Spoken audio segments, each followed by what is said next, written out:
नमस्कार प्यारे दर्शकों, मैं हूं कमल दुबे, आपका ज्योतिष मित्र। सौभाग्य सलाह में आपका स्वागत करता हूं।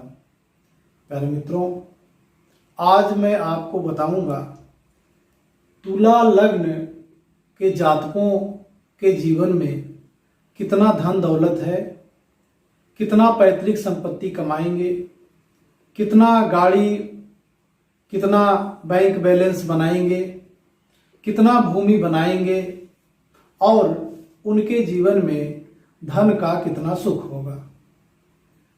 वीडियो को ध्यान से सुने, ध्यान से देखें और अगर आपने इस चैनल को सब्सक्राइब नहीं किया है तो अवश्य कर लें, जिससे आने वाली महत्वपूर्ण वीडियो आप तक आसानी से पहुंचती रहे। आइए अपने विषय पे आपसे बात करते हैं, चर्चा करते हैं। तुला लग्न का जो स्वामी होता है वह होता है शुक्र, और इस संसार में जितने भी ऐश्वर्य हैं, जितने भी सुख हैं, सबका कारक वह होता है। ऐसे लोग बड़े मजेदार होते हैं, एक्टर होते हैं, व्यवसायी होते हैं। परिस्थिति को देख करके अपनी बात को आसानी से कह देते हैं और लोग उनके बातों पे विश्वास भी कर लेते हैं। आपने एक्टर को तो देखा ही है फिल्मों में। जब हम फिल्म देखते हैं तो हमें ऐसा लगता है कि सब कुछ सही है, लेकिन वास्तव में होता झूठ है। तो ऐसे ही कुछ स्वभाव लेकर के ये लोग होते हैं। जो ये दिखते हैं वह होते नहीं हैं, जो यह होते हैं वह दिखते नहीं हैं। लेकिन आज मैं लग्न की बात नहीं कर रहा हूं, आज मैं बात कर रहा हूं धनेश का। इस लग्न में दूसरे घर का स्वामी बनता है मंगल। तो तुला लग्न का धन का जो स्वामी ग्रह बना वह बना मंगल। अब मंगल पहले घर से लेकर के 12वें घर तक में कहीं पर भी विराजमान होगा तो क्या परिणाम देगा, कितना धन दौलत देगा, आज उसी की चर्चा करेंगे। जबकि इस लग्न में मंगल की 2 राशि है। पहली राशि सेकंड हाउस में, जहां से हम धन दौलत को देखते हैं, और दूसरी राशि 7वें भाव में है, मेष राशि, जहां से हम व्यापार, पार्टनरशिप और पत्नी के सुख को देखते हैं।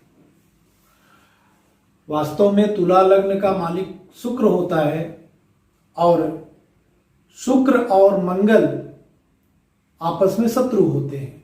उसका कारण ये बनता है कि शुक्र देव दानवों के गुरु हैं और मंगल देव देवताओं के सेनापति हैं। तो विरोधी तत्व होने की वजह से यह आपस में शत्रु होते हैं। लेकिन वास्तव में सबसे अधिक धन दौलत तुला लग्न के लोगों को ही मिलता है। उसका कारण क्या बना? जब 2 शत्रु हो गए तो दोनों अपनी शक्तियों को बढ़ाएंगे। सबसे पहले यह देख लें कि अगर शुक्र की स्थिति इस लग्न में मजबूत है, जैसे वह किसी अच्छे घर का स्वामी हो, वह षटबल में अच्छा हो, वह भावबल में अच्छा हो, उसके ऊपर उसके मित्र ग्रहों की दृष्टि हो, तो निश्चित तौर पे शुक्र मजबूत होगा। और कहीं मंगल की भी स्थिति मजबूत हुई तो निश्चित तौर पे ऐसे लोगों के जीवन में धन दौलत ज्यादा होगा। या धनेश के विषय में बात करने से पहले कुछ जरूरी चीजों को जानना आपके लिए बहुत जरूरी है। जैसे मंगल देव को 3 दिव्य दृष्टियां प्राप्त हैं, 4वीं, 7वीं और 8वीं। जहां मंगल देव बैठेंगे उस घर को प्रभावित करेंगे। वहां से वह 4थी दृष्टि से जिस घर को देखेंगे उसको प्रभावित करेंगे। वहां जहां बैठे हैं वहां से 7वीं दृष्टि से वो 7वें घर को प्रभावित करेंगे, और 8वीं दृष्टि से जहां वह बैठे हैं 8वें घर को प्रभावित करेंगे। तो इस प्रकार से मंगल देव जहां विराजमान है उस घर को उन्होंने प्रभावित किया।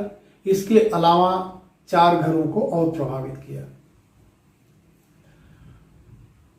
मंगल इस लग्न में धन का कारक होता है, वाणी का कारक है। ऐसे लोग थोड़ा ओजस्वी वाणी का प्रयोग करते हैं। सौम्य तो होते हैं लेकिन वाणी में उनकी खनक होती है, रेज होती है, एक कड़कपन होता है। साथ में परिवार की बात करें तो धनेश मंगल है, अति क्रूर ग्रहों में आता है, तो संबंध को लेकर के तो दिक्कत ही रहेगी। ऐसे लोगों के जीवन में परिवार की स्थिति और परिवार के संबंध में कहीं न कहीं दिक्कतें रहती हैं। इसके अलावा यह खून का कारक है, तो ऐसे व्यक्ति इनर्जेटिक होते हैं, आकर्षक होते हैं, एक अलग प्रकार का दिव्य तेज इनके चेहरे पे दिखाई पड़ता है। धनवान होते हैं, धनवान होने की स्थिति बता दिया। अगर लग्नेश यानी शुक्र मजबूत है और मंगल की भी स्थिति मजबूत बनी तो दो विरोधी तत्व हैं, इसलिए अपनी अपनी शक्तियों को बढ़ाएंगे। शुक्र मजबूत है तो मंगल भी मजबूत होगा, तभी वह शुक्र का मुकाबला करेगा। इसीलिए इस लग्न के लोगों को धन दौलत ज्यादा मिलता है। आइए, अगर लग्न पहले ही घर में विराजमान हुआ तो ऐसा व्यक्ति धनवान होता है और उतावलेपन में, जल्दबाजी में धन दौलत कमाने वाला होता है, कमाने की कोशिश करता है और मैक्सिमम खर्च वह अपने शान शौकत के ऊपर करता है। कहने का मतलब है, लग्न में जब मंगल विराजमान होगा और शुक्र की स्थिति मजबूत बनेगी तो निश्चित तौर पे ऐसा व्यक्ति जीवन में हर प्रकार के सुखों को भोगता है और वह खर्च करता है। दूसरे भाव में अगर मंगल देव विराजमान होते हैं तो यहाँ से पैतृक संपत्ति, धन दौलत, परिवार का सुख, पास पड़ोस के लोगों से संबंध, दाईं आंख इत्यादि को देखा जाता है।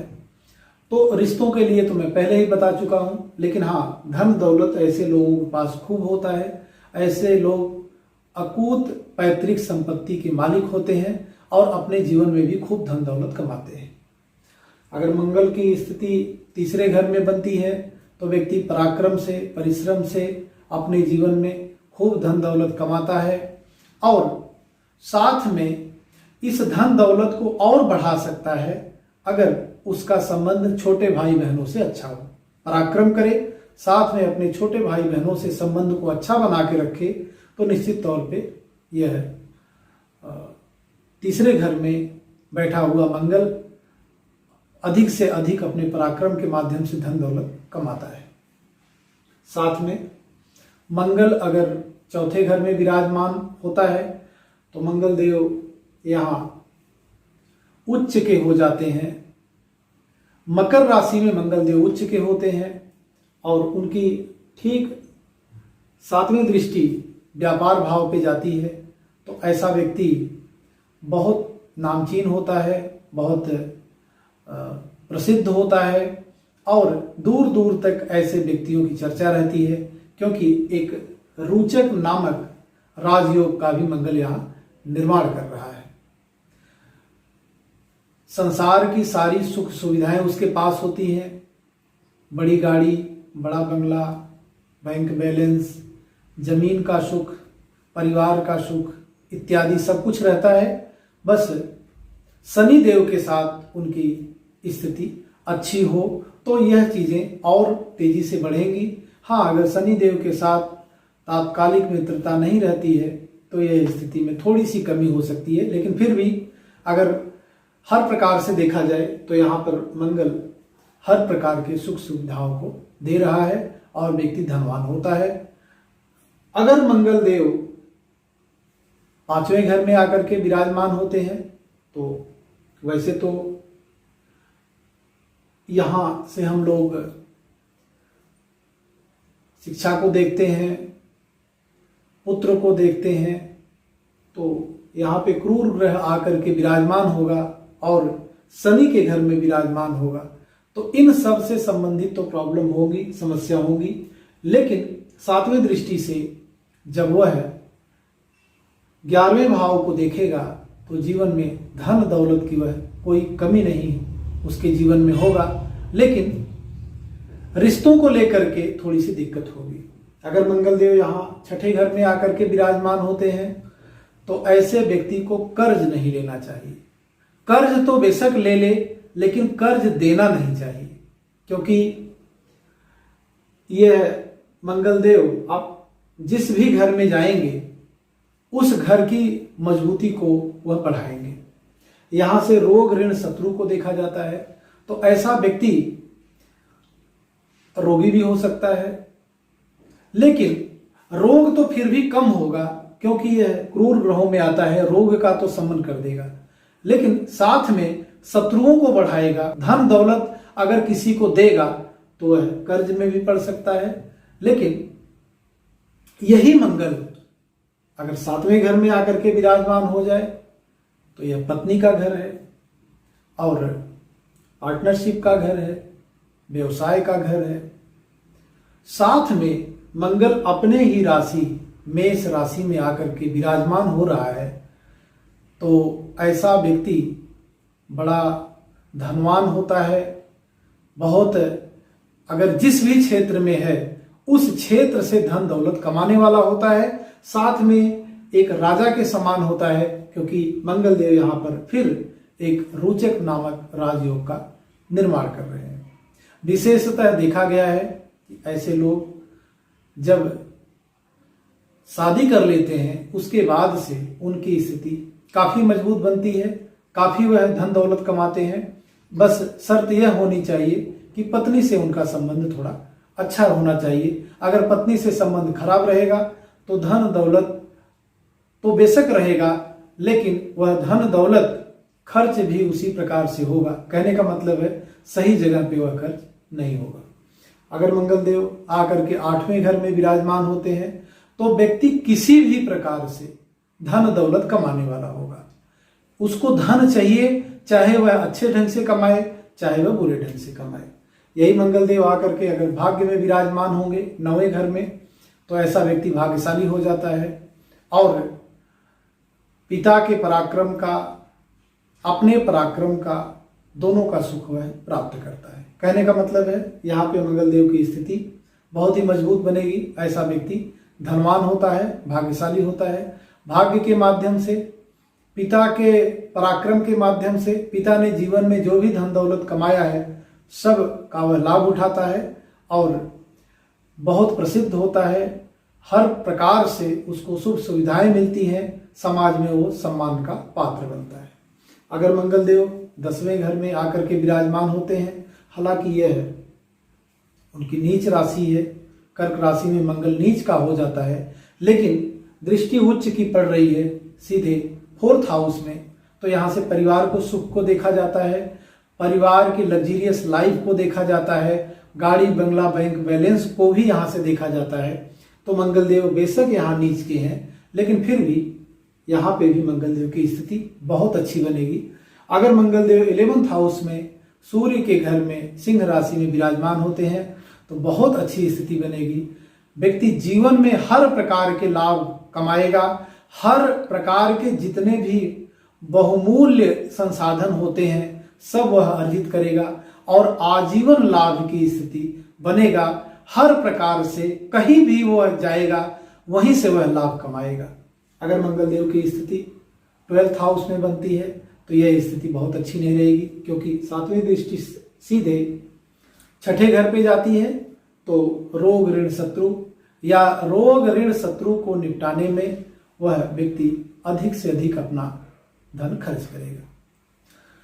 मित्रों, यह जो मैंने आपको ये सारी चीजें बताई, अब इसमें यह देखना पड़ेगा कि लग्नेश पे कितने अच्छे ग्रहों की दृष्टि है, कितने शुभ ग्रहों की दृष्टि है, और साथ में मंगल के ऊपर मंगल के कितने मित्र ग्रहों की दृष्टि है। क्योंकि जब दो विरोधी लोग हो गए, एक लग्नेश है और दूसरा धनेश है, तो दोनों अपनी स्थिति को मजबूत करेंगे। हाँ, अगर तात्कालिक मित्रता में शुक्र देव मंगल के मित्र हुए तो यह बहुत अच्छी स्थिति बनेगी। कहने का मतलब है व्यक्ति हर प्रकार के सामंजस्य को बनाएगा। लेकिन अगर तत्कालिक मित्रता दोनों से नहीं होती है तो व्यक्ति के पास धन दौलत तो अकूत होगा, इसमें कोई दो राय वाली बात नहीं है। लेकिन हाँ, परिवार का सुख उसको कम ही मिलेगा, क्योंकि परिवार में कुछ न कुछ विवाद होता जाएगा और विवाद की वजह से वह धन दौलत का मालिक होते हुए भी धन दौलत का सुख वह ले नहीं पाएगा।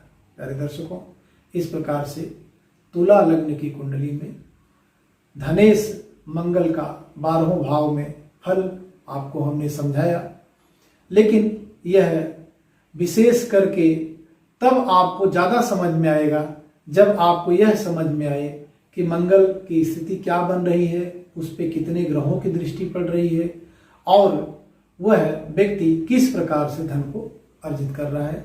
आप सभी का बहुत बहुत धन्यवाद।